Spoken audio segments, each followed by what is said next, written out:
मिन जो कि अपनी फैमिली के साथ रहता है कोरिया में और उसकी फैमिली बहुत गरीब है। वो गुजर बसर करने के लिए रोज कोई ना कोई काम किया करते हैं। उनके घर में हर जगह नेटवर्क भी नहीं आता है और सिर्फ बाथरूम में ही उन्हें नेटवर्क मिलते हैं। ऐसे में वो पिज्ज़ा बॉक्सेस बनाते हैं जिनमें से आधे बॉक्सेस गड़बड़ होते हैं, जिस वजह से उनकी 10% फीस काट दी जाती है। हमें देखने को मिलता है कि मिन से उसका दोस्त मिलने आता है जो कि अपने साथ एक पत्थर लाया होता है। वो उसके दादाजी का होता है और वो एक एंटीक पीस होता है। मिन को लेकर के वो बाहर जाता है जहाँ पे उससे बताता है कि मैं मिस्टर एंड मिसेस पार की बेटी को इंग्लिश पढ़ाता हूँ, लेकिन अब मैं विदेश जा रहा हूँ और उस लड़की को मैं लाइक करता हूँ। मैं नहीं चाहता कि कोई बाहरी छिछोरा जाकर के उसको पढ़ाए और वो पढ़ाने में भी बेकार हो और उस लड़की के साथ कुछ गलत हरकत करे।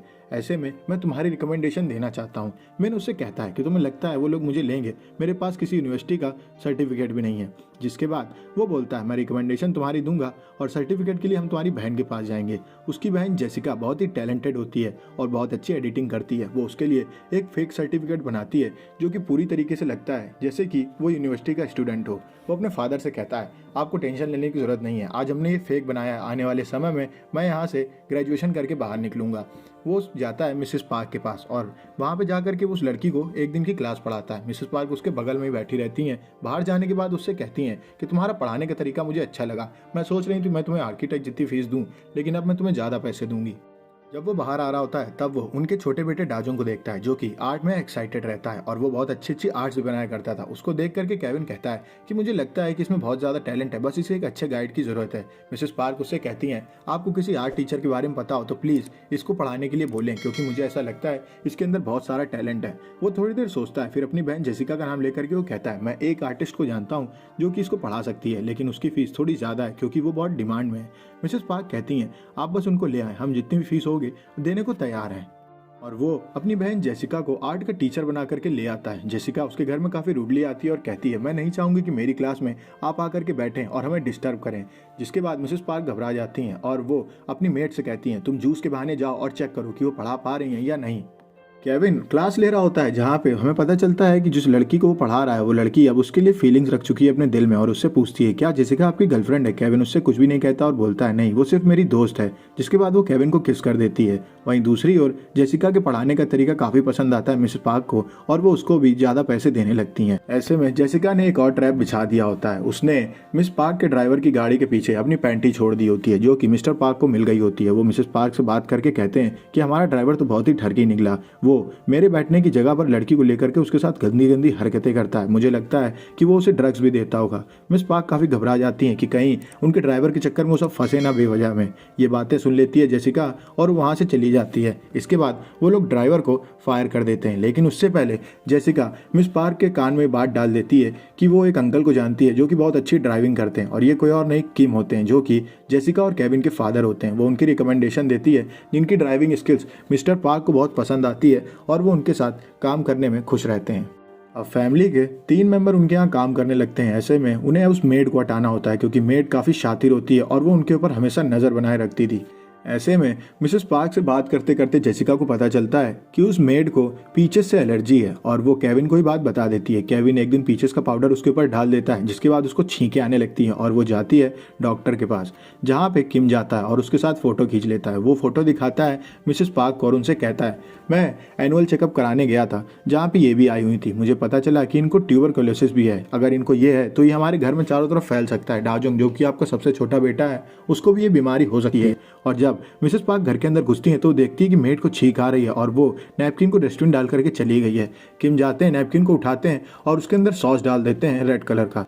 वो सॉस से सना हुआ टिश्यू दिखाते हैं मिसेस पार्क को, जिसके बाद मिसेस पार्क डर जाती हैं और कहती हैं ट्यूबरकुलोसिस का मरीज मेरे घर में घूम रहा है, मेरे बच्चों को बीमारी हो सकती है। वो उसको काम से निकाल देती हैं। अब उनके सामने चुनौती होती है कि वो मेड को कैसे लाएं। जिसके बाद जेसिका एक नकली कार्ड बना करके दे देती है अपने फादर को जो कि वो मिस्टर पार्क को देते हुए कहते हैं ये एक कंपनी है, अगर आप इसमें बात करेंगे तो आपको अच्छे मेड मिलेंगे। वो वहाँ पे फ़ोन करते हैं जहाँ जेसिका अपनी आवाज़ बदल करके उनसे बात करती है और वो एक मेड के बारे में पूछते हैं और वो मेड के तौर पे भेजते हैं अपनी मदर को जो वहाँ पे बहुत अच्छे से से काम करने लगती हैं। उनको सब कुछ बता दिया जाता है कि उन्हें वहाँ पे क्या क्या करना है। अब फैमिली के चारों मेंबर उनके लिए काम कर रहे हैं। मदर उनकी मेड बन गई होती है, मिस्टर किम ड्राइवर बन गए होते हैं और जेसिका और केविन उनके यहाँ टीचर की तरीके काम कर रहे होते हैं।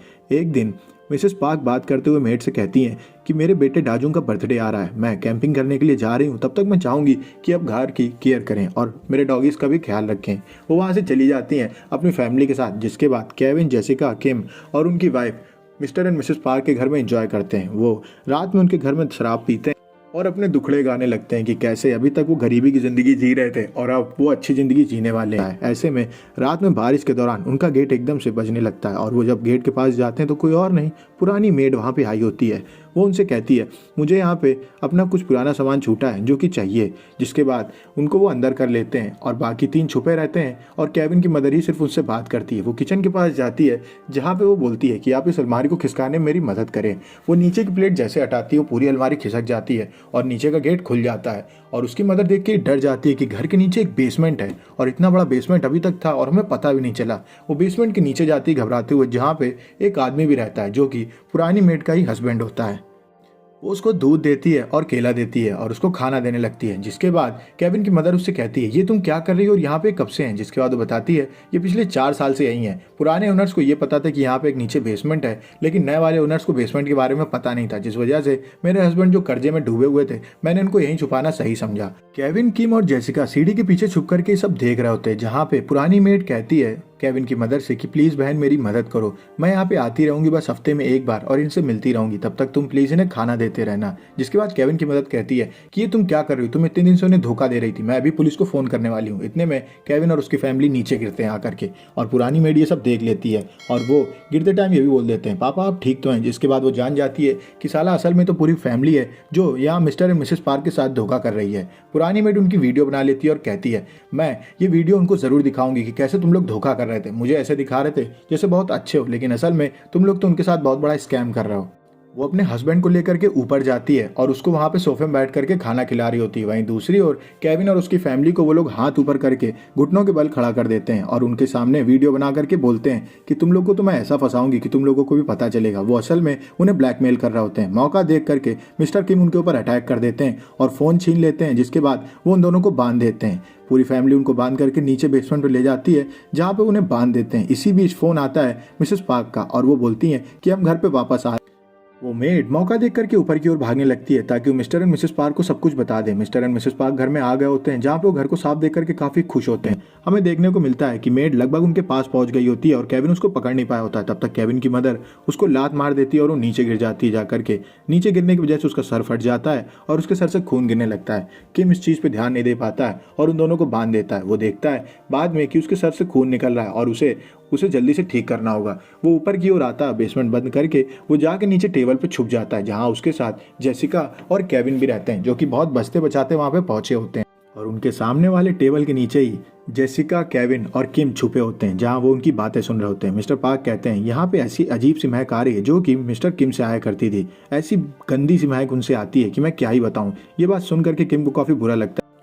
राजू अपने टेंट में सो गया होता है, जिसके बाद सामने बने सोफा में मिस्टर एंड मिसेस पार्क आपस में रोमांस करने लगते हैं और रोमांस करते करते वहीं पे सो जाते हैं। उनके सामने बनी टेबल के नीचे ही केविन, जेसिका और किम लेटे होते हैं। जब 12 बजने वाला होता है वो मौका देख करके वहाँ से भाग जाते हैं अपने घर, जहाँ पे बारिश होने की वजह से पानी भर गया होता है। वो अपनी गरीबी को देख करके काफ़ी दुखी होते हैं कि कैसे अमीर लोग उनका मजाक उड़ाते हैं और यहाँ उन्हें ज़िंदगी की गुजर बसर करने के लिए रोज़ एक नई चुनौती का सामना करना पड़ता है। वो लोग रेस्क्यू जोन में जा करके सो जाते हैं जहाँ केविन और किम बात कर रहे होते हैं कि कैसे ज़िंदगी उनके साथ खेल खेल रही। नीचे बेसमेंट में पुरानी वाली मेड की मौत हो जाती है। किम मिसेस पार्क के साथ शॉपिंग करने जाते हैं जहाँ पे वो नोटिस करते हैं कि उनसे आ रही स्मेल की वजह से मिसेस पार्क नाक को बंद कर रही है। उन्हें फिर से गुस्सा आता है लेकिन वो कुछ बोलते नहीं। वो सब शॉपिंग में लगे रहते हैं और चारों तरफ तैयारी कर रहे होते हैं। जेसिका भी वहाँ पे आई होती है उसके टीचर होने के नाते। वो लोग पार्टी में चारों तरफ हाथ बटा रहे होते हैं। वहीं दूसरी ओर नीचे के बेसमेंट में उसका पति काफ़ी गुस्सा होता है और केविन मौका देख करके ये सोचता है कि मुझे जाना चाहिए नीचे देखने के लिए कि वहाँ पे क्या हुआ है। वो गेट खोल करके नीचे जाता है जहाँ पे उसके ऊपर अटैक कर देता है पुरानी मेड का पति।